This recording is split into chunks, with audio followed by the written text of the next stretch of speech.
people are gonna, you're all gonna die. Nobody in here, maybe except him, is gonna be alive 600 months from now. So there's no question you're gonna die. The question is when and how. When is largely predetermined maximum lifespan. You can shorten it, but you're not gonna lengthen maximum lifespan. There's been 5 people who have passed 117 out of 109 billion modern humans.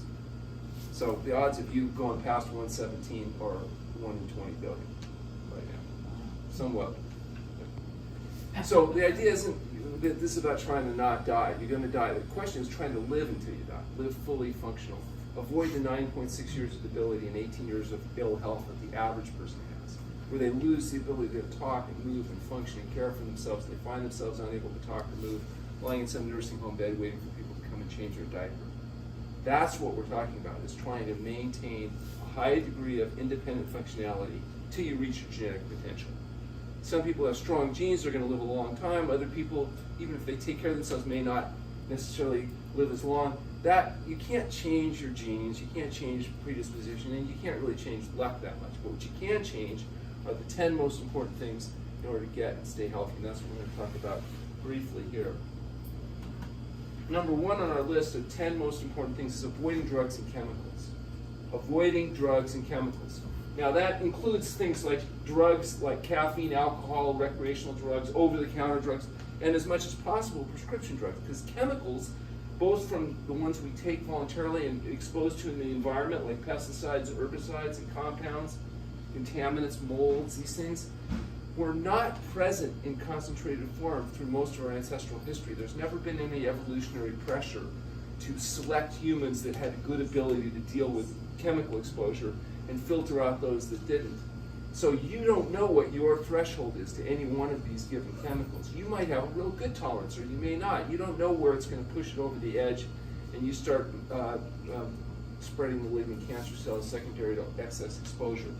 The best strategy is to try to avoid the exposure to these chemicals that you don't have any normal or natural historical relationship to. And that's why it's number 1 on the list. Now, some things are obvious. Don't smoke. Don't breathe other people's smoke. Don't drink alcohol. Don't use caffeine, a highly addictive nervous system drug that we put in the candies and things we give to kids. It's really insane when you look at caffeine and how powerful an addictive drug it is. Over-the-counter meds and prescription drugs, even these commonly used over-the-counter medications, are responsible for tens of thousands of premature death and disability. Even Tylenol and these things cause all kinds of kidney disease and damage. You need to avoid those substances whenever possible. Pesticides, herbicides, volatile organic compounds. That means, don't drink municipal water that's not been filtered, because you get chlorine that interacts with hydrogen halocarbons and creates a mess. Be conscious about trying to maintain hygiene in the home and circulation so you don't have molds and their proteins and other things that are hard on us. The most important way, though, to avoid chemicals and drug exposure, besides not smoking and doing obvious things, is number 2, adopt a vegan diet. Because it turns out that 90% of the average load of a typical person's chemical toxicity got there from eating animal foods. Animals biologically concentrate the materials from their environment, from their feed, from what they breathe, what they drink, what they eat, what we inject in them. And it builds up in their tissues day after day after week after month, until when you eat an animal, you get its entire lifetime accumulation of biologically concentrated poisons. Which is why if you look at animal food, say a calorie of animal food compared to a calorie of, say, plant food, you could have 2 to 1,000 times the concentration of chemicals in the animal food compared to the plant food, because the animals are more efficient at biologically concentrated moving the chemicals up the food chain, so to speak. When you put yourself at the top of that food chain and start eating animals, you're getting, that's why 90% of your load is likely got there because of animal food. And everything else combined makes up the balance of it. Now, if you're a vegan, you're not eating meat, fish, fowls, dairy products, you can still get exposed to chemicals, breathing the air, eating non-organic produce, etc. So it's still important for you to be dealing with, but at least you've eliminated one of the big behemoths of exposure. The other thing about adopting a vegan diet is that it tends to be low in, obviously no animal protein, lower in sulfur amino acids, so you have less risk of osteoporosis and kidney disease and cancer and everything and all the other stuff. that's been associated with eating excess animal-based proteins. Number 3 on the list is avoid the chemicals added to food. And the chemicals that are added to food I'm talking about are SOS.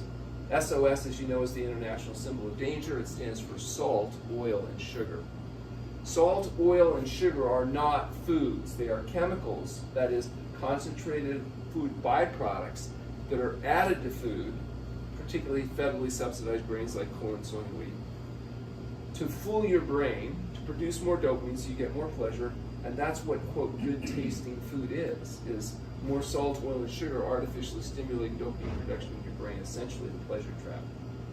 And so if you go to a grocery store, you'll find almost all the food isn't whole natural foods. It's grains processed with oil, salt, and sugar into different forms and colors to fool your brain so that you'll like them. And that's what most of the food is. Look at the labels. It's mostly salt, oil, and sugar, and corn, wheat, or soy, or it's animal foods. So we're saying avoid the chemicals added to food, avoid SOS. That means you adopt a whole plant food diet that's salt, oil, and sugar free.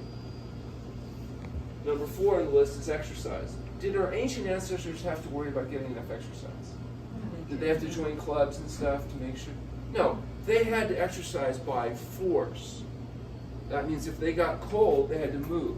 If they got hot, they had to move. If they got thirsty, they had to move. If they got hungry, they had to move. And if they didn't want to get eaten, they had to move. So they moved by, they would have sat around and watched TV if they could have too. But they couldn't. In order to get enough to eat, not get eaten, your ancestors had to exercise. They had to get movement. The ones that didn't died and they didn't live to reproduce, which means they're not your ancestors. Your ancestors were the winners, not the losers. Think about it. Let's say your parents weren't winners. Would you be here? No, you couldn't be here. What if your grandparents weren't winners? You couldn't be here. What if your great-grandparents weren't? For 1,000 generations, every single one of your ancestral tree got enough to eat, didn't get eaten, and lived to reproduce. If any one of them had faltered, you wouldn't be here. So you're the end result, the piece de resistance of a long chain of successful survival and sexual reproduction. You had characteristics. You have characteristics that you inherited from your parents. Your parents were the ones that got enough to eat. They didn't get eaten. They got their exercise. Exercise allows you to build strength, stamina, flexibility, and balance. So the activities you do are designed to provide a number of different functions. You need strength, so you can carry out functions like getting up. You lose strength in your legs, you can't even get out of the chair. You need flexibility, so you can bend over and pick something up. You need stamina so that you can walk from here. Like, people nowadays, they're so deconditioned, they can't even walk from their parking lot into the McDonald's. It's too far. So they have to go through the drive-thru, get their 2,000 cars of grease. They've increased sales 40% just by keeping people from having to do that incredibly difficult walk. And then you have to walk back out, too. Oh, my God. Carrying your bag. It's exhausting. You can't walk up and down the... they get into fights now, even people going to the exercise club to get the closer parking place because they wouldn't want to walk all the way from and stress compensation. It turns out people that exercise have a better balance in their stress hormones and other things. They adapt to the stresses they can't completely avoid. Now, it also is good to avoid stress, so that means try to, don't read the twit or whatever. You don't need to know. Okay. Number 5, sleep. Did our ancient ancestors have any trouble with sleeping? Were they all on Ambien and various? No, because when did they go to sleep? When it got dark, and they woke up when it got light, and that's not 4 hours. They didn't have artificial lights. And what about the ones that like to stay up and party? Were those your ancestors? Did any of your ancestors, were they party people? No. The party people all got eaten by the carnivores that are awake at night. Your ancestors were ones that crawled in the back of some cave somewhere and went to sleep, and if they were lucky, they survived another evening. Okay? You are designed to sleep, to get enough sleep. Healing takes place largely during sleep. If you don't get enough non-REM deep sleep, the anabolic cascade of hormones associated with healing doesn't happen. You won't heal as well. You want to sleep in a cool, dark, and quiet place. If you are fatigued, by definition, you didn't get the quality or quantity of sleep you need to overcome the stresses of the day before. Sure, if you're healthy and you have a low-stress life and you eat well, you won't need as much sleep. as if you don't. If you meditate, if you do appropriate exercise, you won't need quite as much sleep, but you still need to get enough sleep that you can wake spontaneously feeling refreshed. If you have to wake up and use an addictive drug like caffeine in order to be able to function, you're not getting enough sleep. Number 6 on our list of the most important things you're going to do to get stay healthy: fresh air and sunshine. Did our ancient ancestors ever have to worry about fresh air? It's the only kind of air there was. What about sunshine? No, they lived outside. They got exposed to the sun to form the vitamin D and the hormones and all the things that you need. So if you nowadays, if you live this far north, you may not even be able to make vitamin D half the year. You might have to supplement vitamin D, just in order to keep your blood levels normal. Unfortunately, it's an easy blood test. We do it. All of you are tested. If you're low in D, then we'll get you out in the sun more or supplement. Social skills. Now this is a little weird. Why would social skills be on the list of 10 most important issues for getting and staying healthy? It's because Dr. Lyle, he said that it had to be there. So it turns out that high self-efficacy about having the skills needed to deal with the 3 kinds of people you deal with: the people you meet, the people you love, and the people you like, is important. If you don't have those skills, you will have a deficit that apparently compromises your ability to be healthy and happy. So that doesn't mean, for example, you have to have love in your life in order to be healthy or happy. It does mean, though, you have to believe that if the right person came along, you have the skill set necessary to attract and maintain the relationship. So it doesn't necessarily have to be activated at any given moment, but you have to be confident that you have the ability to do that in order to be able to meet your psychological needs. You also have to learn to minimize exposure to energy vampires. Energy vampires are people that do what they do best, and that's make other people as sick and miserable as they are, so by comparison they don't have to feel so bad. These are the people, especially if you're a woman, you'll meet those at work when after you've been here, you've lost 50 pounds and you go to work, and all the other women at work will not be going, "Oh, look at you, we're so proud of you. You must have adopted a whole plant food diet. What can we do to be supportive?" Is that what your friends at work are going to be saying when you come back in your thin clothes and perky smile? No, they're going to be going, "Oh, here she comes, that bitch." Because they know why you lost weight, because you're a mate-poaching whore. And they will try to undermine your health. They will bring you cupcakes. They will tell you where you can get your protein from. It's not good to be a fanatic. You think you're so good with your thin clothes.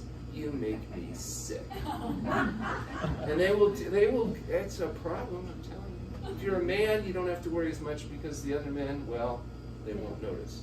But if they do happen to notice that you lost 50 pounds, they don't care. So you'll have a little bit easier time if you're male. Okay, number 8, nutritional excellence. It turns out, in a natural setting, you'd never have to worry about anything. Especially B12, you get so much fecal contamination from the produce you're eating off the trees and out of the ground, you'd have no trouble with getting B12. B12 comes from bacteria, that's it. The problem is, we found out that if you allow yourself to eat a lot of bacterial contaminated foods, you can get parasites and worms and get sick and die. It's not good. So we started to develop hygiene. Washing, peeling, doing stuff like that. It has a lot of advantages. One disadvantage is it reduces your bacterial exposure a lot. So much so that over enough years, you can actually develop B12 deficiency unless you're taking a supplement. If you're eating meat, one of the things that's neat about meat is it has tremendous contamination. Meat, especially like ground meat, full of feces, just teeming with fecal contamination. And that fecal contamination is a rich source of bacteria. It can make you sick and it can kill you, but if it doesn't, it does allow you plenty of B12. So if you're a meat eater with all that nice feces, don't worry so much about this. But if you're a vegan and you're not getting all that fecal contamination, and you're washing and peeling stuff, so you're not getting the ground up insects and all the other stuff that people would, in a natural setting, get exposed to, eventually, over enough years, you could develop B12 deficiency. That's a problem. It's easily solved. 1,000 micrograms of methylcobalamin a day. That'll meet virtually everybody's needs. The stuff we've got you can take a little capsule that's in a not gelatin, it's a vegan capsule, or a liquid, a few drops, no problem. Okay. If you live in Minnesota, how many people live in Minnesota? Good, I can tell my Minnesota story. If you live in Minnesota, the oceans have never covered Minnesota. There's no iodine in that soil. So if you ate everything you ate came from Minnesota soils, it would be iodine deficient. And so they add iodine to salt because they figure, well, that's the one thing they know everybody's going to get plenty of. But if you're on this diet and you're not adding iodized salt, and you ate everything from Minnesota, you'd eventually develop iodine deficiency, get a goiter. So either you get some foods from the coast where there's iodine in the soil and naturally occurs in the food, or you include some sea vegetables like kelp or something in the diet, or you supplement iodine. But it's a nutrient that theoretically could be deficient only because plants don't have to have iodine. They have to have most, like calcium and magnesium, they have to have all that, but they don't need iodine. So we include a little bit of sea vegetables in the diet. We include foods grown other than in just Minnesota, and so it's not normally an issue.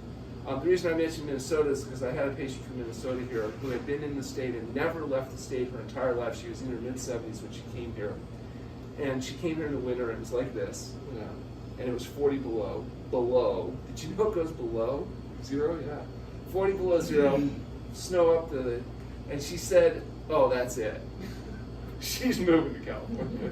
She called up her husband. She said, dear, I've made a decision.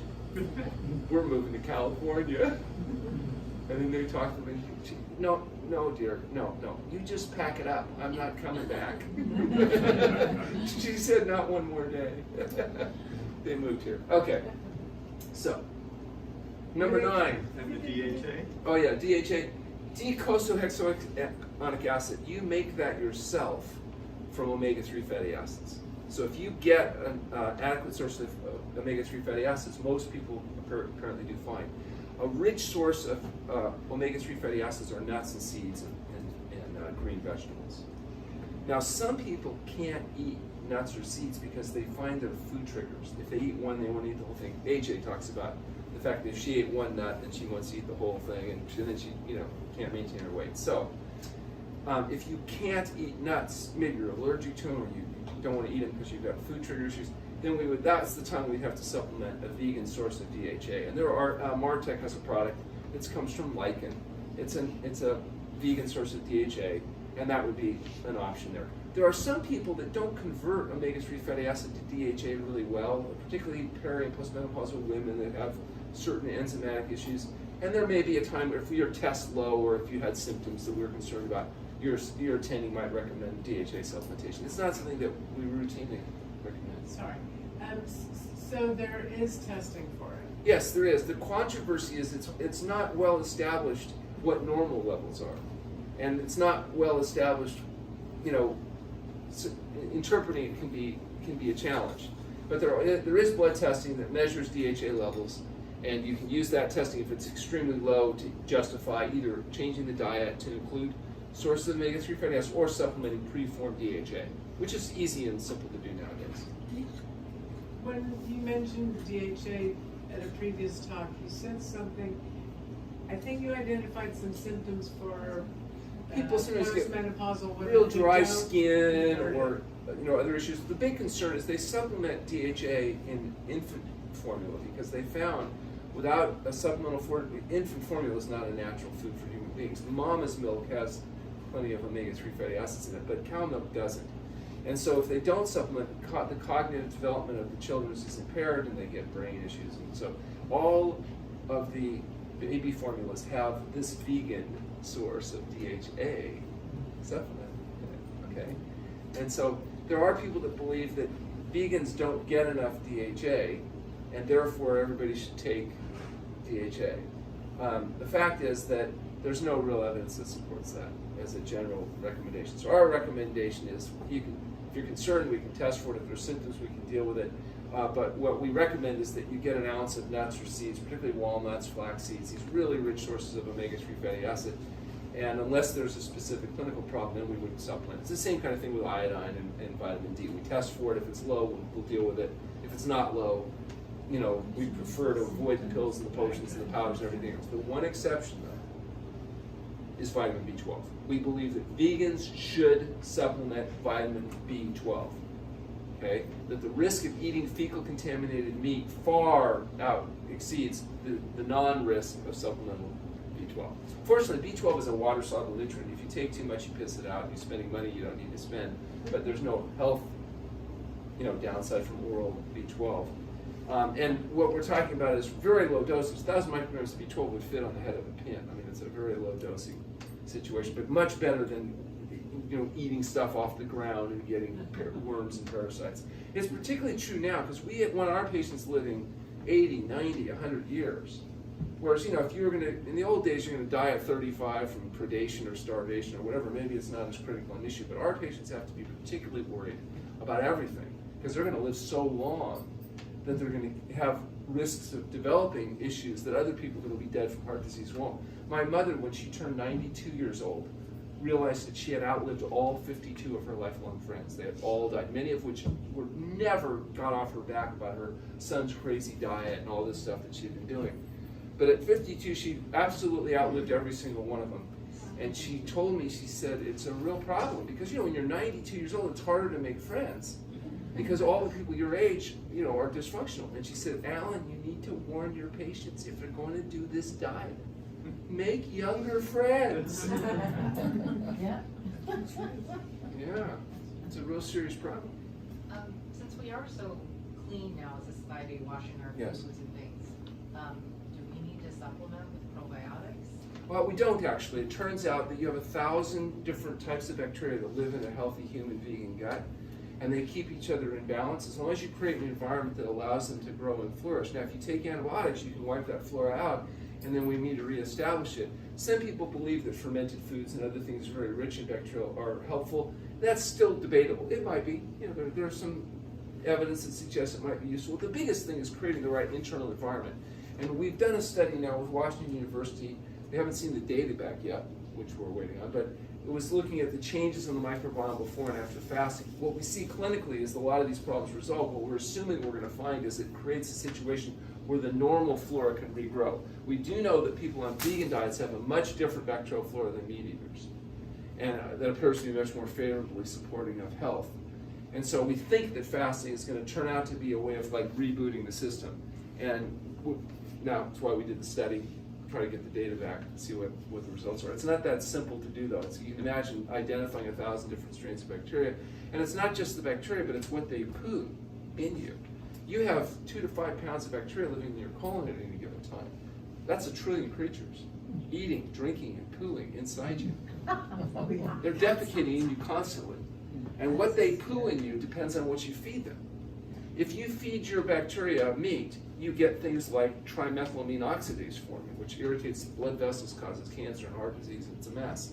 If you feed your bacteria soluble fiber, which is their normal food, they form vitamin K and nutrients and things that you need. So you want your bacteria pooing fertilizer in you, not toxic waste. That's why you need to feed your bacteria the foods that the healthy human gut flora are designed to eat, which are soluble fibers. You don't want the bacteria having to break down the mucosal membrane of your intestinal tract for food. You want to make sure there's plentiful, rich, positive nutrient environment. Number 9, fast when appropriate. Did our ancient ancestors like to fast? Yeah. Oh yeah, did they ever do it voluntarily? No. They did it by force when spring came late. Natural settings, sometimes spring just comes late. There's nothing to eat. You're in a situation. Now, what's interesting is human beings can fast. Essentially what that means is they can change their brain fuel from burning the normal fuel, which is glucose, to burning beta-hydroxybutyric acid, which is ketones from fat breakdown. That's really unusual. Like even chimpanzees, we're pretty close to chimpanzees. We share a lot of traits. They can't fast. The chimp brain never converts over to burning fat. It always burns glucose, which is why it can only go about a week before it dies without food. Which is why, how many chimps have you ever seen wandering away from the tropics? You never find chimps wandering out where there's, because spring comes late, they wouldn't make it. And all the humans that couldn't fast died, every one of them. Because when they wander away from the tropics, sometimes there's nothing to eat. And the human brain is so ridiculously large, 30% of our energy, it's our major burner of glucose. It's just a ridiculous behemoth, incredibly energy inefficient system. But it gives us some skills that allowed us to survive. But in order for humans to survive, they had to be able to change their fuel of this ridiculously large machine from burning sugar to burning something else, in this case fat stores. And as a consequence, a skinny male can go 70 days without eating, which allowed us to survive these periods of deprivation. And that's why humans were able to wander all over the planet. because of our ability to fast. Fasting was such a critically necessary biological adaptation, which is what we've done is we've taken this ancient practice and applied it in a modern, very unusual situation of dietary excess. Most of the conditions that everybody you know is going to die from are conditions of dietary excess. Heart disease, diabetes, autoimmune disease, lymphoma, these are all dietary excess related conditions. Dietary excess is reversed with fasting.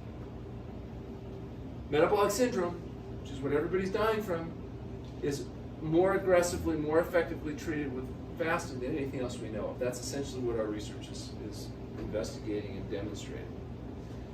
And it's not like shocking. If eating too much causes problems, you get fat, you get heart disease, and it's not surprising that not eating would allow your body to not do it. It just does it disproportionately. We're trying to raise money right now to get a DEXA scanner. That with a new software, DEXA scanners tells not only bone density, it's used traditionally to treat for osteoporosis, but it can tell you not only how much fat's on your body, but specifically how much visceral fat. And the visceral fat is the fat that's associated with disease. The fat inside your blood vessels, the fat inside your organs. With this scanner, what we've done so far, we've used a scanner in San Francisco, because we don't have one yet. But the scanner in San Francisco, we've done it on 3 subjects already, before, during, after fasting. And basically what you see is like they'll lose 4% of their body fat in say a 10-day fast, or body weight in a 10-day fast, 10% of their body fat, and 20% of their visceral fat. Another subject lost 4% of their body total weight, 12% of their fat, but 40% of their visceral fat. So visceral fat was being disproportionately mobilized, which is kind of exciting if you're trying to get rid of visceral fat, because there's nothing else that I know of that's been shown to do that. So, you know, if it turns out we're going to do a study, we've got this company is going to get us one of these scanners. We're raising money to purchase it right now.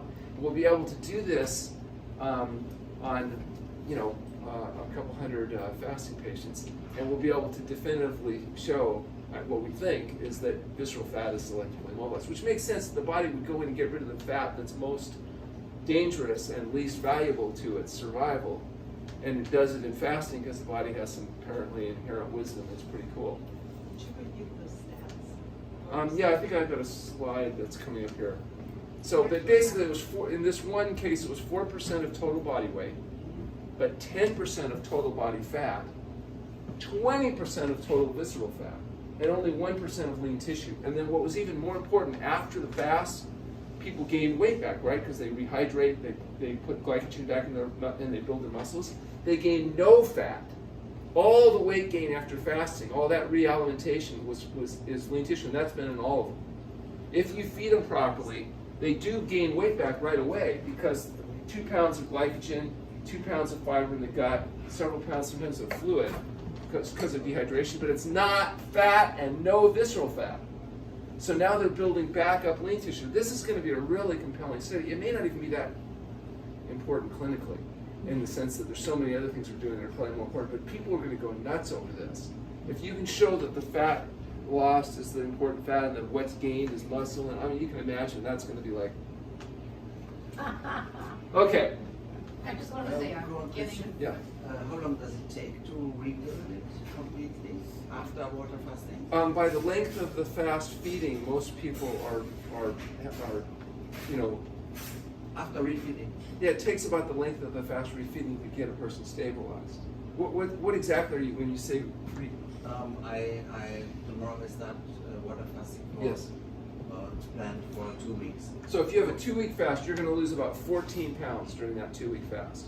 Of that, some of it's fat, some of it's water, some of it's glycogen, some of it's fiber in your gut.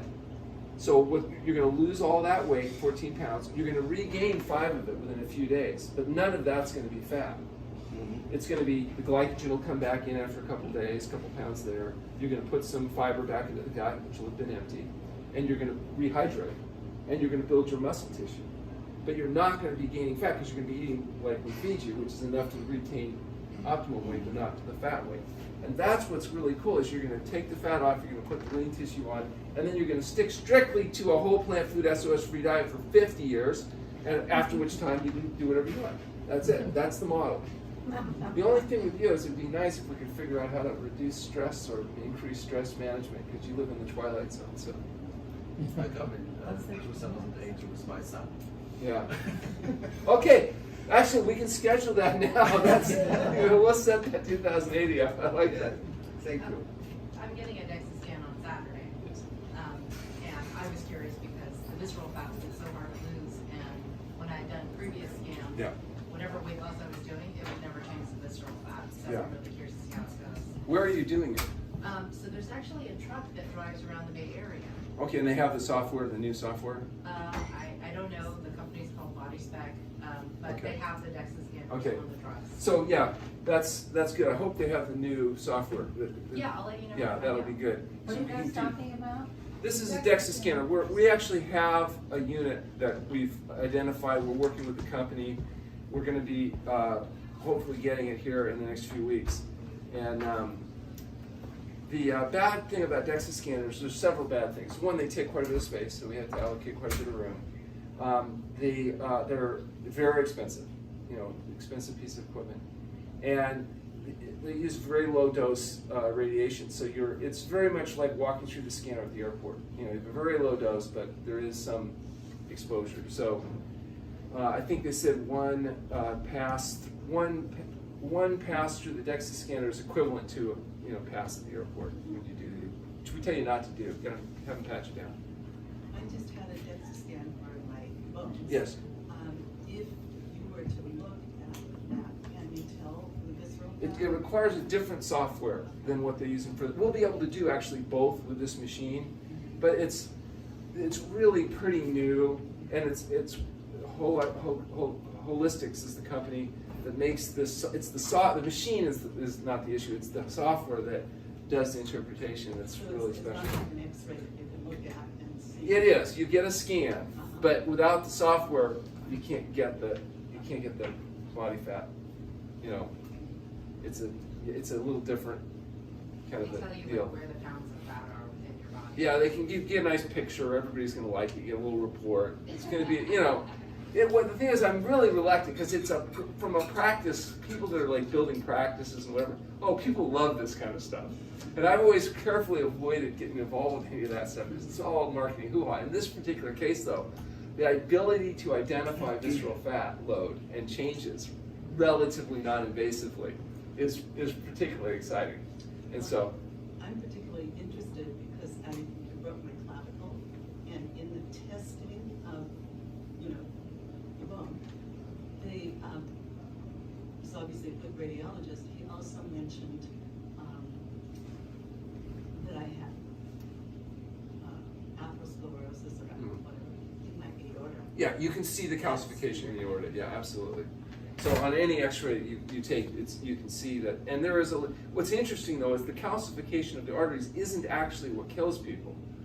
It's a sign of inflammation and aging. We don't like it, but it's the small fatty plaques that break loose and cause the clots and strokes, and that isn't detected with the calcium thing. So, again, it's a marker. It's a marker of inflammation, and that's what this diet and lifestyle approach does. Is it, no question, reduces inflammation. We can measure that with acute phase reactive proteins. There's all kinds of testing. We know that inflammation goes down in fasting. Many of you can experience it because you come in with inflamed joints and swollen, and you feel the changes. It doesn't even take that long sometimes. So. Fasting was only done by. Sheila had a I question. had a quick one. So during the fast, you lose that visceral fat. And subcutaneous fat. Right, so once you start refeeding, and if you continue to eat this way, will you still lose that visceral fat as you're going Yes, along? you will still lose fat, including visceral fat. It's a little bit slower. Okay. And there's things you can do to speed it up. You can do intermittent fasting, where you narrow your feeding window to 8 hours a day. And that selectively allows you to mobilize fat more, particularly during that morning exercise and stuff. So there are things you can do to augment fat loss, or you can just eat really good all the time, and eventually your fat goes away, and you end up, getting where you need to go. And we don't know yet whether, like, if you just lose 10 pounds with healthy eating, do you lose as much visceral fat as if you lose it? It looks like the visceral fat is being selectively mobilized during fasting, which is, like, if that turns out to be true, that's kind of a big deal. So we'll be all excited about that. But whether it is or it isn't true, the fact is, at the very least, fasting is a helpful tool to help people get fat off, clear the palate. Obviously, if you don't make diet and lifestyle changes, Right, it's it's also all gonna- stupid. We got to get the lifestyle changes. Just quickly, did you say morning exercise? Is that what you recommend? Well, exercise? if you don't eat, breakfast till say 8 or 9 or 10, and you're exercising in the morning, you're going to selectively mobilize fat during that early morning exercise.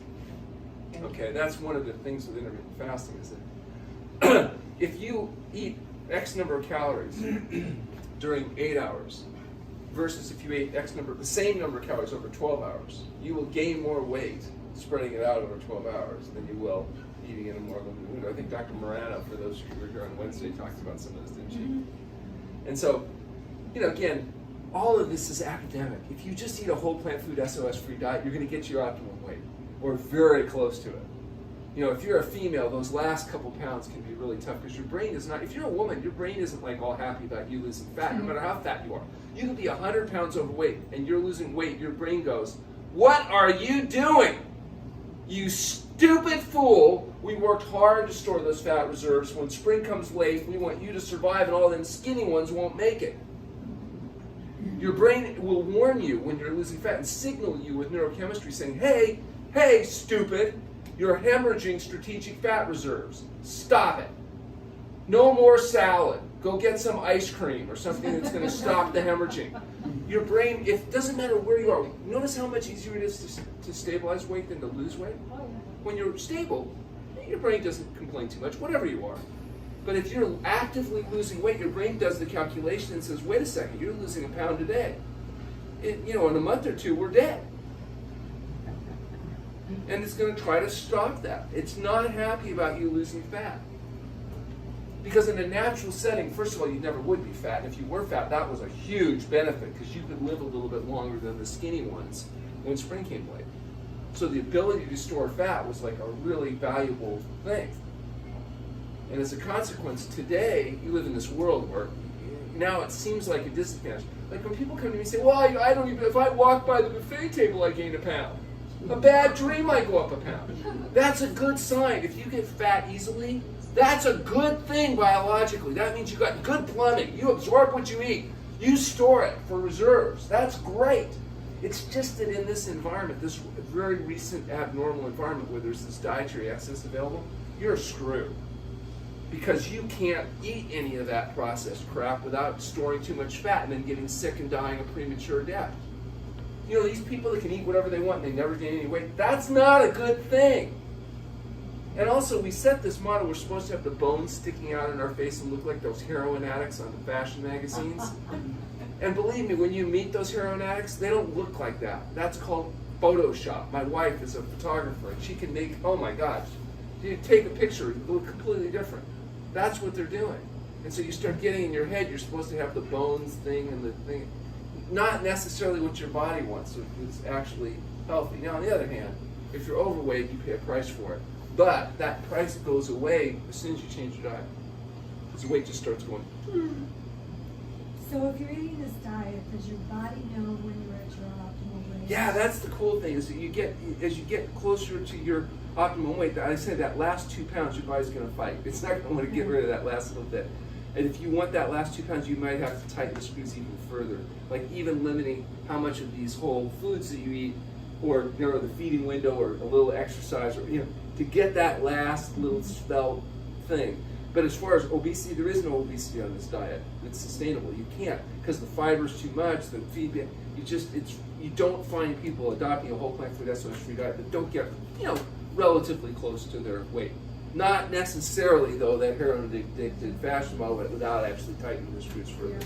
Like for example, AJ tells her story publicly, so I can use her as an example. She talks about how she got to a certain weight, but it wasn't quite. What did she have to do? She had to get rid of some of the more concentrated foods like the nuts and seeds. It wasn't fasting. We never fasted AJ.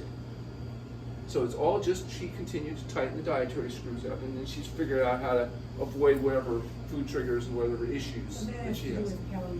That's caloric density. She talks about the red line and all that. That's great. But the point is, if you especially if you're a male and have testosterone, see, if you're a woman, you have estrogen. And estrogen is a fat storage hormone. So you're designed to store fat. You think about it, women essentially are energy-conserving biological fat storage devices. That's essentially what a female in any species is. Males have testosterone, fat-burning hormone. So if you inject women with testosterone, they lose all their fat. and then they get hairy and get cancer and die. It's not a good strategy. If you take men and inject them with estrogen, what happens? They get fat. They grow breasts and get hips and they store fat. So these are biological differences. So if you're a woman, what does it mean? It means you have to work twice as hard to get half the results. As Hey. normal. Yeah, well, it's not just here, it's everywhere, so get used to it. Yeah. It's okay to combine keto with vegan?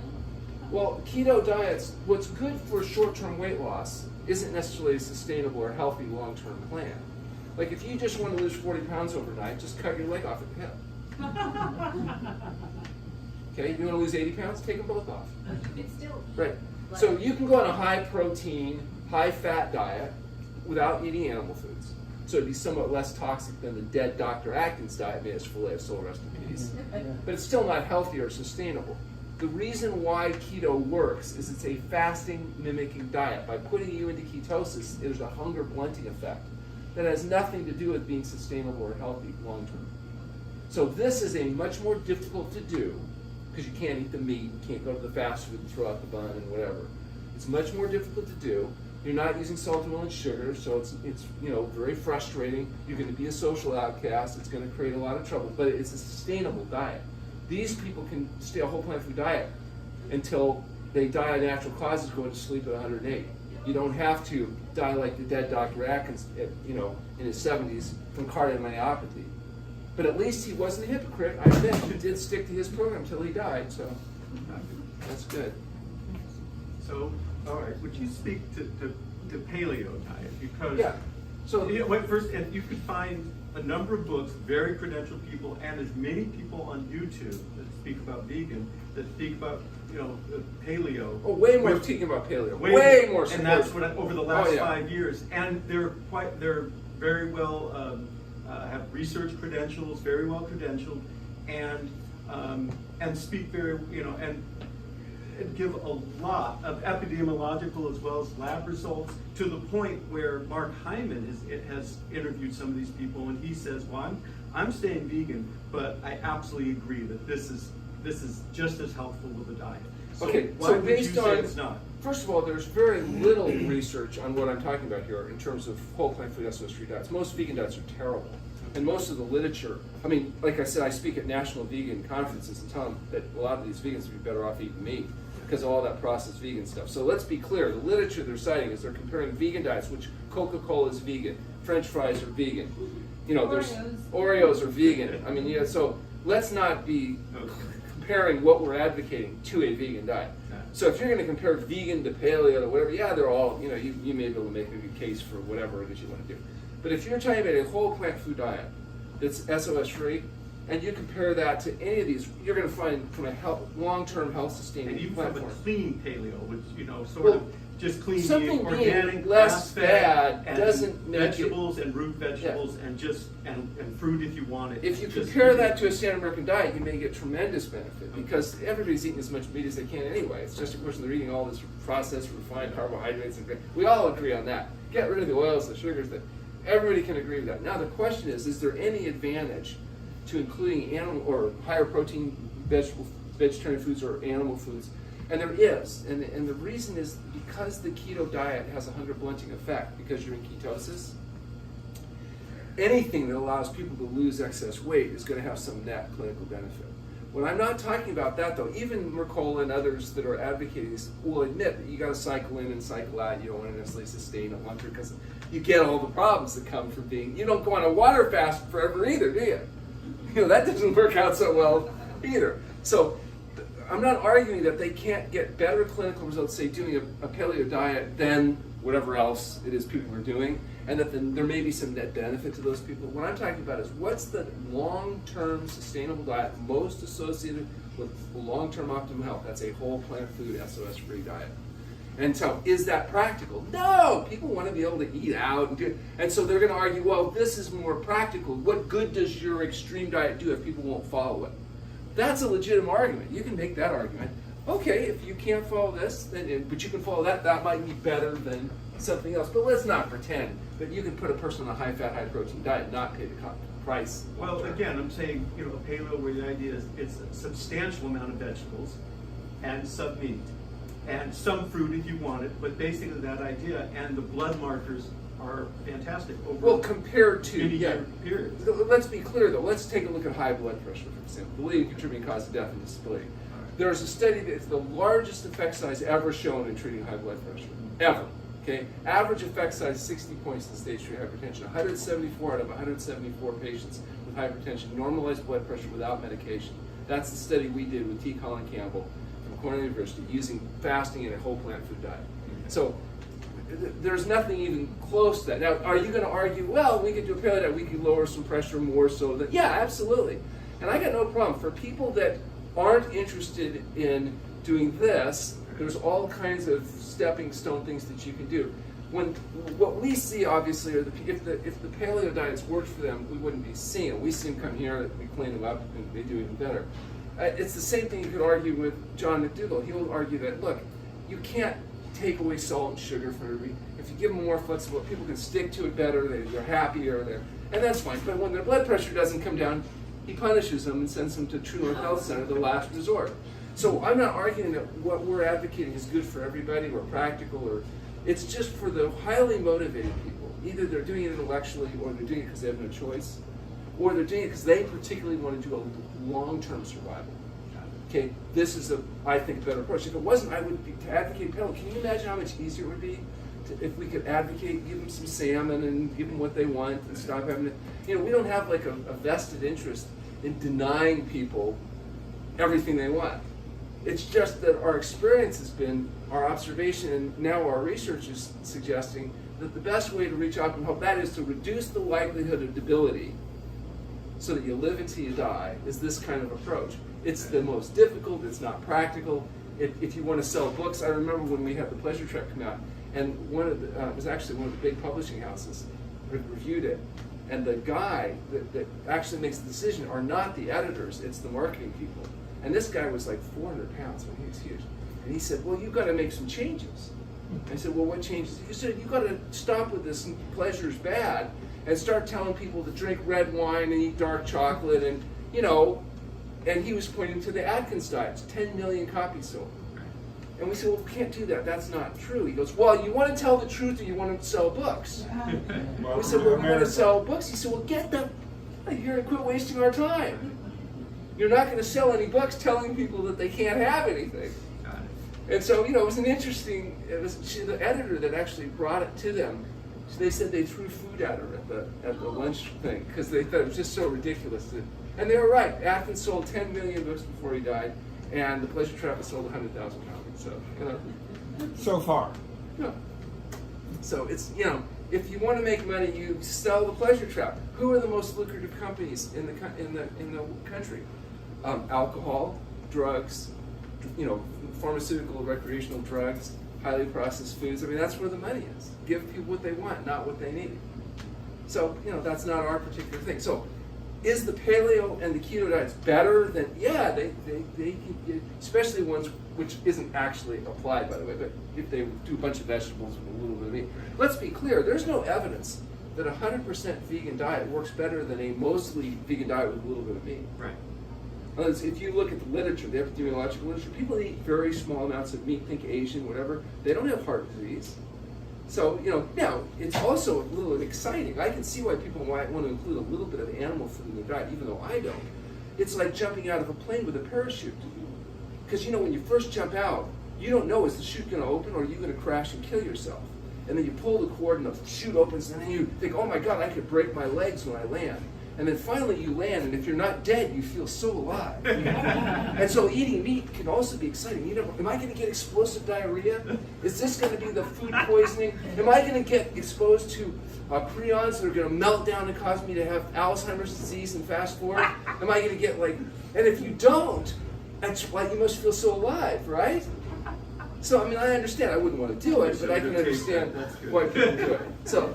And also, again, a high vegetable diet with small amounts of meat, far superior to some vegan, highly processed diet that's full of... Now, the problem is most vegans are not health conscious. They're mostly animal rights, environmental, social justice. They're driven by moral, ethical, and spiritual reasons. Health is, kind of a side effect. And so when I get up at a national vegan conference and say that you'd be better off eating meat, oh my God, that is like the ultimate sin. Because regardless of the health consequences, they're more, as long as they're not eating meat, they're, at least the planet's going to survive and the animals aren't going to die, and then how can I possibly compare, the righteousness? So here's what I say, is that being a vegan may get you into heaven because of the moral, ethical, and spiritual benefits, but it won't delay how quickly you go to heaven, unless you go vegan SOS free. So, that's what we're trying to pitch. We're coming from a health viewpoint. We don't deny the moral, ethical, and spiritual benefits of going on a plant-based. Honestly, if you think about the environmental impact, there's probably nothing you could do that would be more powerful for the environment than going on a plant-based diet. They say that if people went vegan, it would have a bigger effect than if we eliminated all internal combustion engines. I mean, it's a big consequence in terms of global warming and all the rest of it. So now I know that I read that tweet that said there is no climate change, so we don't have to worry about it. But I don't know if I can believe that, even though it was on the internet. Okay, number 10 on our list of 10 most important things is education inspiration, another Dr. Lyle insistence. So I said, no, once you teach people to get healthy, that's it. They'll just do it forever. And he said, oh, that's not true. They'll do it for a while, but when the motivation is gone, pain, debility, and fear of death, then they'll go back to some of their old bad habits. And plus, they won't want to be social outcasts, so they'll want to go along and get along. And it's going to be this big, ongoing, lifelong battle that you're going to continue to have to fight. And I said, oh, that's ridiculous, you psychologists. But it turns out he's right. It's this big ongoing battle. So you have to continue to educate and inspire yourself. That's why you read books, you do video things. We're actually doing research to find out what channels of support will work the best, depending on your personality, at sustaining long-term success. That's one of the areas of research of our adherence study that we're going in. And so that's where web things and books and videos and programs like AJs and all these kinds of different support groups we're investigating to figure what it's going to take to get people in line. I know from experience the best motivating factors are pain, debility, and fear of death. So if you're not fortunate enough to be driven by pain, debility, and fear of death, you have to work harder at sustaining yourself, because it's harder, if you're not in. That's why I love patients with autoimmune disease, because even a single meal can put them into agony, and that tends to motivate them to stay on track. And now also that's why channel factors and tension systems are important. So sometimes the problems with people is this is a lot more work. You can't just drive into McDonald's and get your 2,000 calories. You have to shop or chop or do stuff. So we've worked with 2 companies now so far that have agreed to offer vegan SOS-free foods in their national distribution chain. Leafside has freeze-dried food. The reason why freeze-dried food can be useful is that you're traveling, you can carry this and all it needs is hot water. Okay, so, and they offer everything as a SOS-free option now. If you go onto the site through our landing page at TrueNorth, that'll do 2 things. You get all the SOS-free options, and also they donate a percentage to the TrueNorth Health Foundation, which is really good. And then Mama Says is ready to heat and eat. So this comes ready to either heat it up and eat it, or you can freeze it. Okay, but you can't travel with it because it's it's got moisture in it. So freeze-dried, fresh, both something. This has like a 4-month shelf life, so you can order some stuff, and then you can use it occasionally when you want to augment your thing, or you came home late from work and you just need to get some bean dish or something quick and easy to go over. And this you can use, they actually you can get all your food if you don't want to cook it all. So, or any portion thereof. So both of these though, here's the card that tells you how to go on there. SOS free. Now they also offer stuff that has some salt and is more flexible. It's all vegan, but offer more flexible for the 90% of people that don't want to eat healthy. But now we have hundreds of people that have actually joined up, and now they're offering more and more. They've gotten the Chef Ramsay's books. They're offering bigger varieties. As more and more people opt for that, there'll be other companies that'll come along, plus they'll be able to offer more stuff. So we're really happy with these guys. And then the other thing I wanted to mention while we're doing advertisements is the Amazon. If you buy, you've heard of Amazon, yeah? So if you buy anything from Amazon, they allow you to pick a charity. You can pick one 501c3 nonprofit charity. We are one of their list. True North is one word, True North. If you pick us up, there's other True Space North, but we're TrueNorth Health.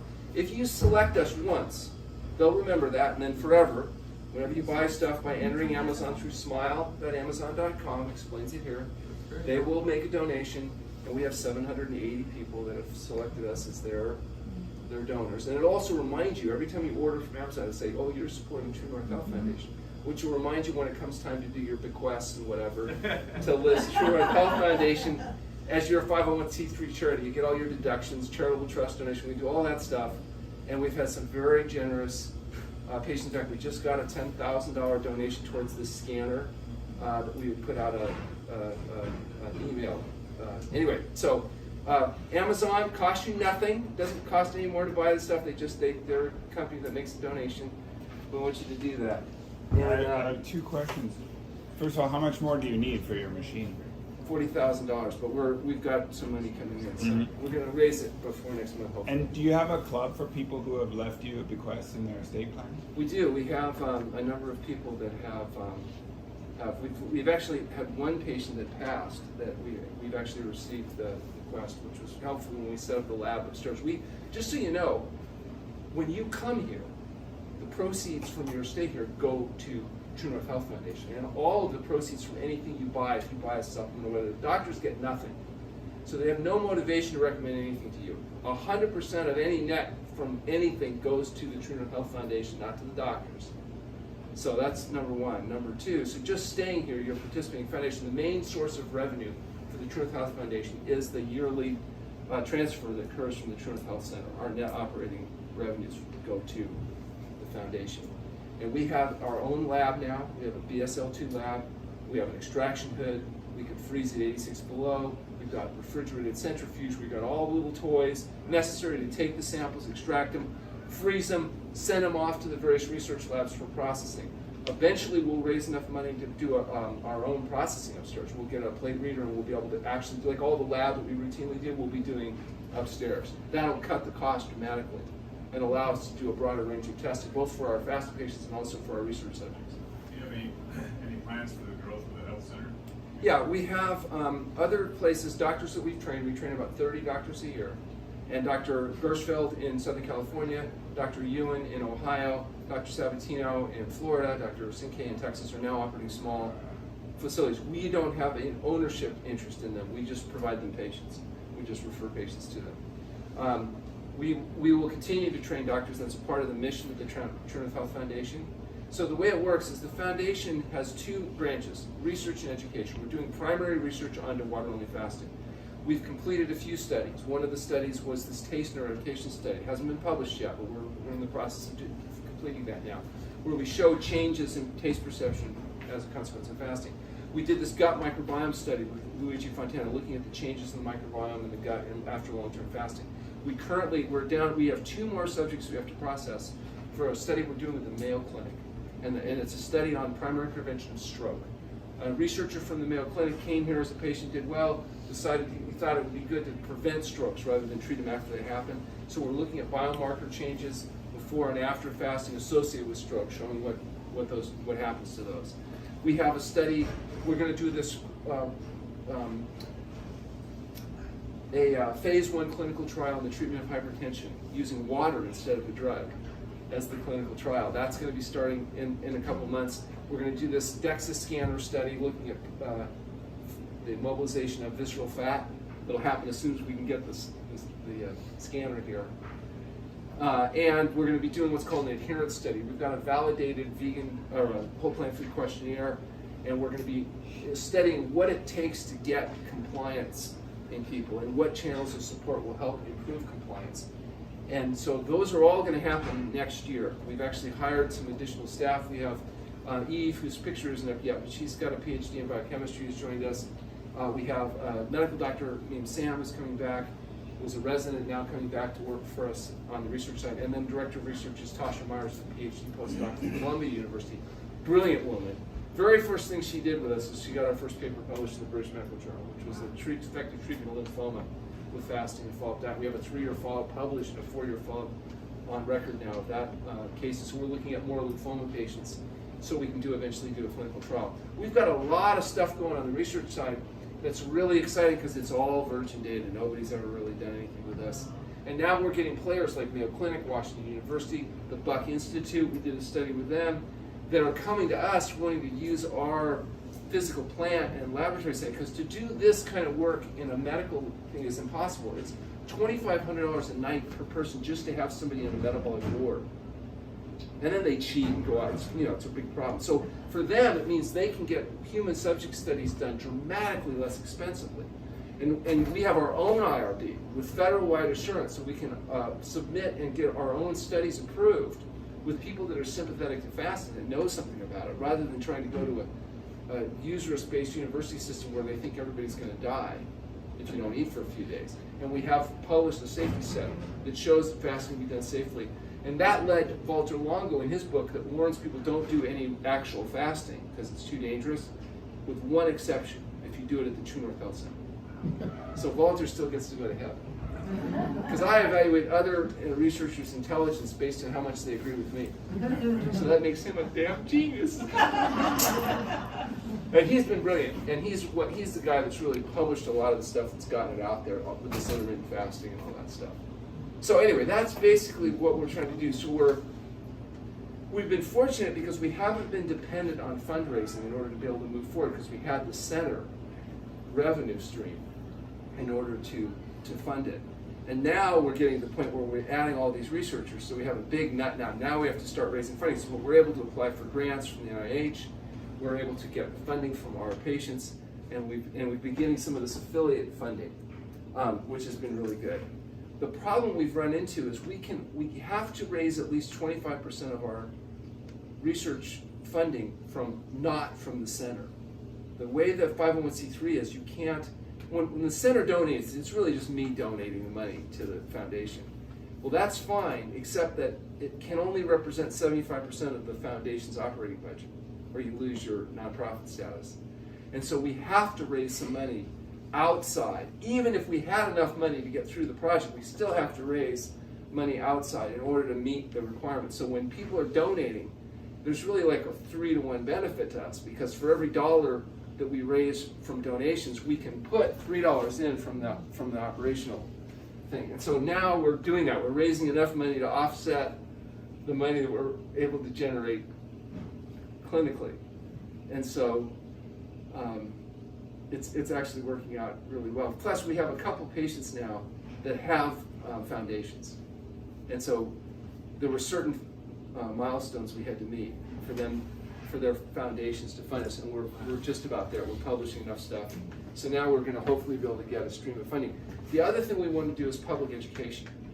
And so public education mostly is about training doctors on fasting supervision. We have a program here that's funded by the foundation. In other words, we provide doctors a small stipend to cover their student loans, and we provide them housing and room and board and training. It doesn't cost the doctors anything. But we're an ND residency training site. We have 4 ND residents here training right now. We're a chiropractor's training setting. They come for 3 months. The last 3 months of their education can be done here. We're the medical doctors at some schools like Texas A&M. They have a functional medicine training program. Those doctors come for 1 month as part of their medical training now. And so we're getting about 30 doctors a year trained in doing this kind of work. We're encouraging them to go open up their own facilities and then providing them access both to our software as well as the patients, because we get a lot of more patient traffic than we can really handle. And so it's a benefit to them and us, because the requirement is that they must collaborate with our research. We'll literally give them the software if they agree to work with us on the research, because then we can extract the data efficiently. We spent $100,000 doing custom software. The final version of that program launches next week. Wow. So we're using it now, but there's a much more sophisticated version of it that we've had developed that will launch as soon as Justin comes back from Canada. Dr. Wise has been our tester. Okay, so what was the point of this?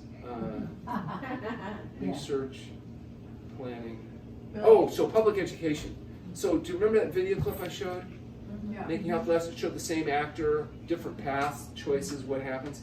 So we want to develop a series of those viral videos. We have a guy coming in tomorrow who's actually was the marketing director from State Farm Insurance or something. So he's got a lot of background. He's going to help us. We're going to produce a series of viral videos that show kids, like the choice, what happens if the kid does one way versus the other, young adults, older adults, kind of through the whole life path of what your what the consequences of your decision making is. We think those can go viral.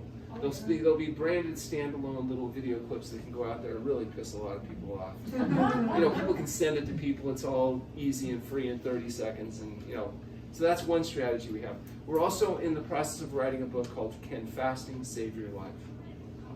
And Can Fasting Save Your Life will review the work that we've done, the research that we've done, the philosophy and principles that we believe. And we have a publisher for it already. We know that there's a market out there for it. And there'll be a section in the back that's really geared more towards researchers and clinicians, but the main book will be written to the public. It'll basically summarize all the stuff we're doing. We're working on that right now. That'll also be completed next year. So we're going to do those 3 clinical trials. We're going to publish 5 more case reports. We're going to do Can Fasting Save Your Life, and we're going to finish our lab component by getting the DEXA scanner in place. So we've got a fairly ambitious agenda for next year, but at least we have all the in place. We have 72 employees here now, and 5 of them which are just research-based people, and we've got a number of contractors as well. So we're getting to the point now where they're coming to us. There are people that actually want to do something worthwhile with their life instead of go to hell. And so we're getting doctors and researchers that are disgusted with the conventional stuff, and they see that we're trying to do something a little differently. So it's making us, and we're getting affiliations with these really major places like Mayo Clinic and Washington University. I mean, it doesn't really get any better than those places as far as being able to actually get stuff published and whatnot. So that's a really good sign, because fasting has gone from being criminal quackery to cutting-edge research. 12 years ago, the California Board of Medical Quality Assurance said recommending fasting to a patient was such a gross violation of the standard of medical practice that it rose to the level of criminal negligence. I actually had a criminal defense attorney represent me. I was the first person that ever needed a criminal defense attorney in my family. My father was so proud. Yeah, maybe, yeah. But anyway, we won that, so we're still here, so that was good. Yeah. Do you have any plans to target like the professional culinary schools that are training all the chefs who are working in all the restaurants and? Well, I think, Ramses has some ideas about how, and that would be his domain. It's about, communicating to. Here's the thing. Once we create enough demand, then people will be interested in doing it. It's just like happened. Once we created enough demand, these 2 national companies were willing to offer vegan SOS-free food. We couldn't use them until because it was too salty and it was just too crappy. Now we can do it. Okay, and the same thing is going to happen as soon as people start going into restaurants saying, "Oh, you don't have a whole plant food SOS-free? Oh, that's too bad. I guess I'll have to take my business elsewhere." You bet they'll start training chefs on how to do this. And it's tricky. Ramses was really the first chef in the country that did SOS-free cooking. There was no other. I mean, ours were the first cookbooks, and even right now, there's Bravo Express. AJ's new book is SOS-free. Kathy's book is SOS-free. That's about it. In your book. Oh, and the Health Planning Cookbook was the original. Yeah, Health Planning Cookbook. Forgot about that. Do you have a dialogue with Dr. Bland by any chance? Jeffrey Bland, yes. Since he's got 2 generations now of functional medicine. Jeffrey Bland is sort of, interesting because he'll say like, tens of thousands of you don't want to do fasting because it's too dangerous unless you use his proprietary products. Then it's perfectly fine. As long as you take Ultra-Clear, yeah. The metagenics that he created. Yeah. So the legitimate criticism of fasting, and even the criticism of ultra-longus is look, no question, long-term water fasting, that's the gold standard, all that, but it's not practical because people have to go to an inpatient facility. You need a doctor to supervise it. It's not accessible. We need to come up with systems, and that's where his Prolon and his other stuff, and the fact that they can sell it for $500 and have 10,000 offices selling it and make millions of dollars, that's all the better. But the argument is that you're trying to make it reachable, accessible. I don't disagree with any of that. For 95% of the population, they're not coming to a place like this. Right. Our job isn't to prove what's practical. Our job is to prove what's possible. Okay. Our job is to figure out how to get people well, how to keep them well. Somebody else can go to do the marketing stuff and all that. I don't really care. I and see. that's why they say, well, you should open up a chain. No, I shouldn't open up Right. anything. Other people can do that. I don't care. Right. What I'm interested in doing is the whole thing people don't get was this wasn't a clinic that started a research facility. The goal was to do a research facility, and we had to do the clinic in order to have a lab to do it in and generate the money. So we've done it exactly that, and we've got what we need to do to do research.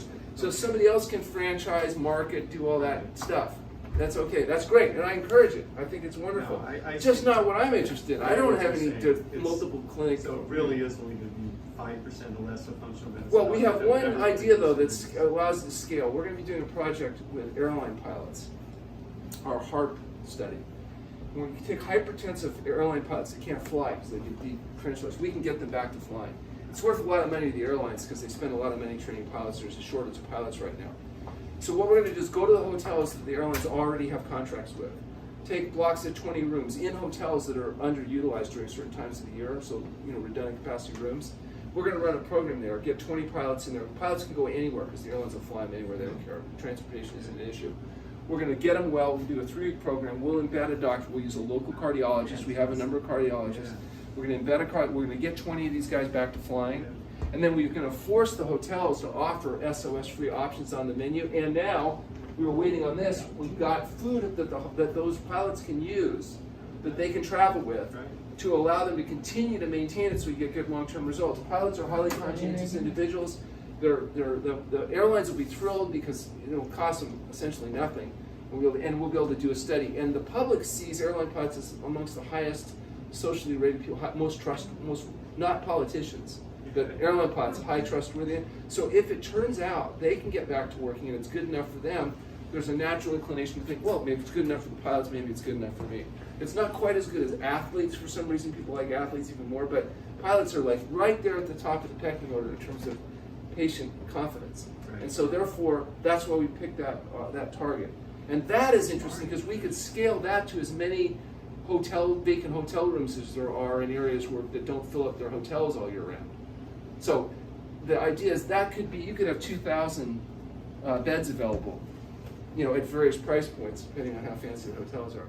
So we do have some plans to see it scaled, but we're not going to be opening up multiple TrueNorth Health Center, that kind of stuff. Fantastic. Yeah. So the good news is we're going to get much busier, but we prioritize our return people. So when a person that's been here before calls, that's the first thing that we go to. I mean, even to the extent, like, when you fill out update those forms, it asterisks anybody that's been here before. So we pull all those out and respond to them, and then whatever room we have left, we call people that are new. And you think that's benevolent, but it's not. What it is people that have been here before that are coming back aren't easy. They know what they're getting into. There's no like, what do you mean I'm not going to eat anything? And won't I die? And they know exactly what they're getting into. And they sure wouldn't come back if they weren't prepared to face, our abuse. And so we've always, and also, ongoing, we're looking at long-term outcomes. Our ultimate study is called the Navigator Study. We're going to enroll 2,000 people for the rest of their lives. And we're going to track those 2,000 people forever. And the samples that we take on them today, we can analyze 10 years from now with tests that don't even exist today. And so the idea is we're trying to figure out not just how to get them well, we think we know that, but how to keep them well. And so whether people comply or not won't matter. Because if you comply and you do well, then we'll be able to demonstrate that. If you don't comply, then we'll be able to say, see, when you don't comply, you get problems and blame you. So either way, it's a win-win situation from a long-term research study. The other thing that it'll do is it'll allow those 2,000 people to get the benefits of whatever stuff we come up with in terms of monitoring and support. And then ultimately, why did we pick 2,000? That's how many people we can sustain support with this physical plant indefinitely. So eventually, we'll only be treating those 2,000 people. Wow. Okay, which from a doctor's standpoint is cool because that means you have highly motivated, self-selected people that want to get well, and you're not wasting your time on people that are never going to get well because they don't want to make diet and lifestyle changes. So it's kind of a very, very tricky. And I don't know if I fully understand. They'd be coming as outpatients every once in a while. Once they're enrolled into this study, we would be monitoring them forever.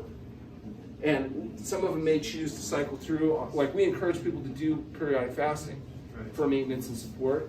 But whatever they do, we're going to be the trick is we're going to be trying to provide support and tracking them until they die. Gotcha.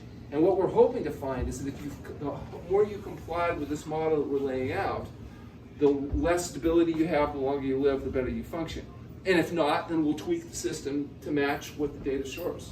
But I'm pretty confident because I'm seeing enough people. I'm getting 30 and 35-year follow-ups now. And the most common comment is, yeah, well, everybody's dead. Everybody they know. It's like, I don't think it's just coincidental. We happen to get lucky and only cherry-picked out a few people that had good genes. We've got a lot of these people were sick. They're coming in motivated, and they're getting well, and now all of a sudden, almost like there's a connection. But we need to prove it, and that's where research and studies. You really need to do this in a carefully controlled, prospective way, and that's what we're going to be trying to do. You just mentioned the periodic fasting or, Yes. doing Amazon. So if, like after leaving here, you follow the SOS, and you do everything, how often would you recommend? So your attending will give you recommendations depending on your situation. What we recommend is for healthy people that are doing everything right, we still recommend every year or two doing a fast of a week. Because if in a fast of a week you're stable, don't get any healing crisis, you're probably okay. What happens though is sometimes you think you're healthy, but you go on a fast, you find out, ooh, not quite so much. And so we think that that's it. In the future, we're going to be able to do a simple blood test, and we'll have non-invasive diagnostic measures, and we'll say, oh no, you need to fast. Wow. How long? Seriously? You're Yeah, we hoping, don't. or you're No, we pretty will. sure? We will be able to do it. Why are you so sure? Because these biomarkers already exist. It's just nobody's looked at healthy people in fasting and been able to correlate it. That's the kind of correlation we'll be able to do. Many of the stuff's already there. Like for example, we didn't know visceral fat was selectively mobile. We thought it was. Right. The old hygienists have been talking about this for 50 years. But now we actually have a relatively non-invasive way of measuring it. Oh, cool. Well, that's exactly, we got MRI instead of blood. You can get incredible molecular information now that didn't exist even 5 years ago. We know the patients are getting well. We can see it. Now all we have to do is come up with ways of monitoring it, measuring it, and predicting it. We're able to go retrospectively. We unlike everybody else who's trying to figure out how do you get them well, and they keep trying different things and pills and no, we know. Just do this, and you'll get your blood pressure is going to normalize. Now we'll look at the markers. Once you have, I'll give you an example. We believe that compliance is going to relate to personality. So we have a new test.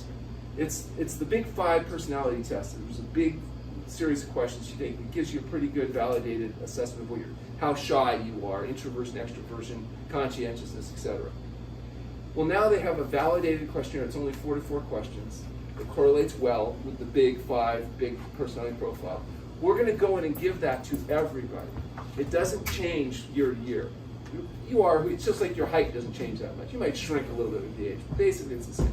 So we're going to administer these personality profiles. We're going to go back and identify who had an easy time, were very successful, who really struggled, had a hard time. Take a look at what their personality characteristics are. We know these people are likely to do well with minimum support. These people are going to need extra support, and we're going to eventually figure out what type of extra support will help them be successful. One of the extra supports for some people is just readily available, convenient food.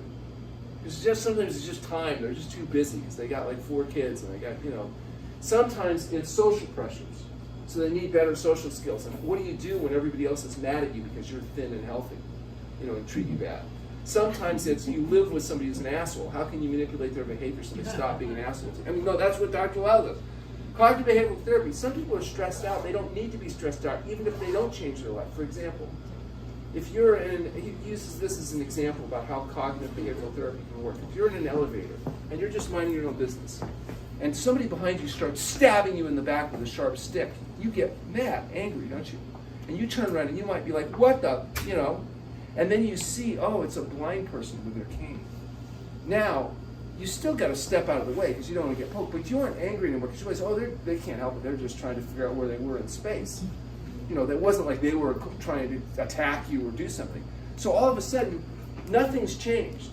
You still have a problem there. There's a stick. You got to take an action to get out of the way. But the anger and that expensive emotion changes because you understand. Oh, that's what's going on. And what he says is many people have stresses in their life, but if they really understand, oh yeah, that asshole, they can't help it because they're doing the best they can. So it doesn't mean you don't have to change your circumstance a little bit, but the anger and the mental exhaustion sometimes that goes along with it can be modified. You can change the way you relate with people.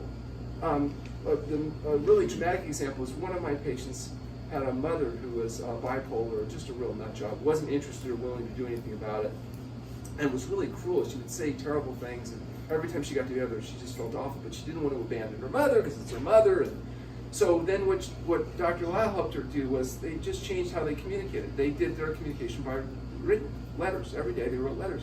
When the mom wrote letters, she had impulse control. She wouldn't write things, awful things that she would say because she couldn't control her. And all of a sudden they were able to communicate. They had a much better relationship. They rarely actually interacted in person, but it satisfied the daughter's need to not be abandoning the mom. Instead, mom was happier because she wasn't doing things that she felt terrible about. And so, life is still difficult, but it wasn't nearly so stressful. Another example, I always think about this one. This is so great. Woman comes in, she's got trouble with weight. She can't control her eating, whatever. She comes in, loses weight, does great, goes home and immediately gains the weight back. Okay. So then she decides to come back with a friend. And the friend also has eating issues or whatever. So they come in, we're checking them in, this was the old place, and the husband of the first woman comes in. Turns out he's a local physician in internist, grossly overweight, angry guy, clearly not happy with the whole situation. And he's standing by the door while these two women are checking in. And I thought, oh, I'd go give him a hard time, So I'm, going over, trying to poke him a little bit. I said, so it doesn't look like you're too comfortable. He goes, I'm fine. I said, hey, you don't look so fine. Are you concerned about the safety of fasting? He goes, no, I know fasting's safe. He said, but quote, these bitches will never eat good. So it's a waste of time. I said, okay. So anyway, he left. So they do their stay, they go home, and she immediately starts getting into trouble again. And then he died. Massive cardiac arrest. And the most amazing coincidence, from the day he died, we've had no more compliance problems. She's been on track, she's been eating well, she's thriving, she lost weight. It was almost like there was a connection. Yeah. So I did learn something though. So like, a lot of times it's people's environment, that can be. So that same person, whatever emotional scar tissue she had, whatever screwed up childhood, whatever, was all the same. The only thing that changed is her environment had, 180-pound change, or 220-pound change, or whatever it was. And then all of a sudden, no problem. So sometimes you got to change your environment. I had nothing to do with that. I wish we had when we opened up our kitchen, we had problems with the health department guy. The health department was a grossly overweight guy who came in, gave us a lot of trouble, didn't want to improve our kitchen because we didn't have fire suppression hood or a grease trap because we didn't use it. Gave us a lot of trouble, came in, surprise inspections, really being a pain in the ass. And then finally he stopped coming in, and it turned out he died. And when Dr. Lau, I said, oh yeah, he said, what about that? Because he was coaching me on how to deal with the guy. I said, oh, we don't have to do that anymore, he's dead. He goes, what did you do? I said, what do you mean, what did I do? I didn't do anything, he just died. He goes, what did you do? And what do people think about me? Tell the story you told last time I was here about the cops that came when you first. Oh, we had the big cop. Yeah, that was funny. We had only opened up here. This is before the cops knew who we were. And so this big guy shows up and he says, I need to talk. Is this person here? I said, what's the deal? And he goes, well, I just need to know, are they here? And I said, well, yeah, we have somebody by that name here. He said, well, I need to talk to him. I said, well, what's it all about? He goes, I just need to talk to him. I said, well, I'm going to take him to you if you don't tell me what the deal is. And he said, okay, well, we got a complaint. So what's the complaint? They said they're being held against their will by religious cultists and being starved to death so they go be with Jesus. Oh my God. I said, look, they're not being held against their will. They're here voluntarily. He says, why did you? I said, relax. I'll let you talk to him. But first, would you like to have a nice tall cup of Kool-Aid? You said that. Dr. Lyle said that was socially inappropriate. And that I'm not to speak to authorities ever again. And I'm thinking it's an obvious joke, because Kool-Aid's full of sugar. We wouldn't serve it here.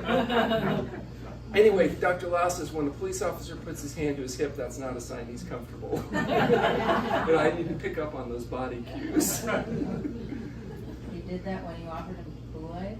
Yeah, well, I think it was some years ago. It was not long after Jim Jones, and this sounded like that. Now fasting is not quite so controversial. You know what I mean? People have heard about it. Back then, it was like, when they got a complaint that somebody's being starved to go to be with Jesus, they thought, well, maybe they're being starved to go be with Jesus. So anyway, he has to investigate. Sounds like there's more to that story, but how did that resolve? Well, it actually worked out okay. It turns out, I play basketball with a lot of cops, and so a lot of them know me, so now it's fine. No more cops. Yeah, worked out fine. He talked to the patient. The patient was fine. Yeah, we had the cops come one other time. We had a patient here who had really serious problems from esophageal adhesions, where he couldn't swallow even water. I mean, it was pretty bad. And so, and he was an alcoholic, older guy, in a wheelchair. And so the son brought him in, And we worked with the local gastroenterologist to do some dilations during fasting, and it worked. And the gastroenterologist was amazed because he said he didn't think it would work, but it did. Combination of fasting and him going in and expanding the area. Now the guy could swallow, he was able to eat, it was like a miracle. And of course, he wasn't drinking because he's here. And so then, once he's better, he took his wheelchair and he rolled himself over to the Pacific Market to get himself some booze. And he came back with a, what's the white stuff, the vodka, right? He came back with a pint of vodka. And his son came into the room and said, "What the hell is this, Dad?" He goes, "Oh no, I'm better now." He says, "No, you can't, you're not better now, no, I can swallow now, it's okay." It's like, and so the son took the vodka away, and he took his wallet away, so he didn't have any money. And so the old guy called the cops. And the cops show up and said, "What's the problem?" And he said, "He took my wallet away and my vodka away." And he said, "Well, why did he do that?" He said, "Well, he doesn't want me to drink because I was an alcoholic and I got eclasia, which is the name of the condition. But now I'm better." And then he said to the son, "Is that true?" "Yeah, that's true." And then he said, "Okay." And then the old man said, "Aren't you going to make him give me back my wallet and my booze?" He goes, "What, are you crazy?" No. And he left. And that was it. And then the old man said, "Okay." He just accepted it. It was fine. But I mean, from his viewpoint, yes, he had to stop drinking because he had this disease, but now that he's better, he should, How much longer did he stay? Actually, he transferred to a facility. Oh, I can tell you one other story, which is good. He transferred to a senior housing type place where I think he's too far away from the booze. This was great. This was one of my favorite stories. We had a guy with multiple sclerosis who was wheelchair bound and had developed dementia. And they wanted to put him in a nursing home, but his neighbor knew he didn't want to go into a nursing home. The guy was quite wealthy, he had a lot of real estate, lots of resources. And so the neighbor brought him here, but he was kind of out of it. He didn't really know what was going on too much. And we did an examination of him, and it turned out he had a bladder infection. And a lot of times when people develop an infection, they lose cognitive abilities on the edge. And so what we did, ironically, is we gave him antibiotics. We treated his acute infection with drugs. And he woke up. Okay? And so once we got it under control and we started doing the diet and stuff. So anyway, meanwhile, his kids, he had two drug addict kids who had heard that he had become demented and had been brought to this place. So they called me up really upset. They don't want him here, they want him in a nursing home. And because what they wanted to do was get his assets, sell his properties, get his money to feed their drug habits and whatever. And so anyway, the dad now is perfectly alert. And we said, "Oh, your kids are upset. Okay, I understand, don't worry about that." And so meanwhile, the kids come to get him. And he doesn't say anything, he's in his wheelchair, right? And the kids are rambling on and being really rude and inappropriate. And meanwhile, he's just sitting in the chair. They think he's still demented. And then finally, after a few minutes, he'd heard enough, and he said, "Let me tell you how it's going to be." Sent the kids away, got an attorney, set up a trust, got him into a nice place back east. And, it was great. Those kids were like, because they thought he was just out of it. It was like, great. I really enjoyed that one. Yeah, but the ironic thing was, he went to the holistic health place, and how did they treat him? With drugs. Like, it was mostly because he was getting lousy medical care. That was the bottom line. Proper medical treatment would have identified the infection, and that was Dr. Sultana. Who's like, yeah. Is he still here? Oh yeah, he's on vacation. He'll be back Tuesday, 4th. Saturday. Or Friday, or anyway, he'll be back in town in a few days. He just he took his family back east for a holiday. He's one of those doctors, like every year wants to take like a week off. Good Lord. But he's so good, we just accommodate him. Not everybody's like you. Thank goodness. Okay, is there anything else? Okay, we're done.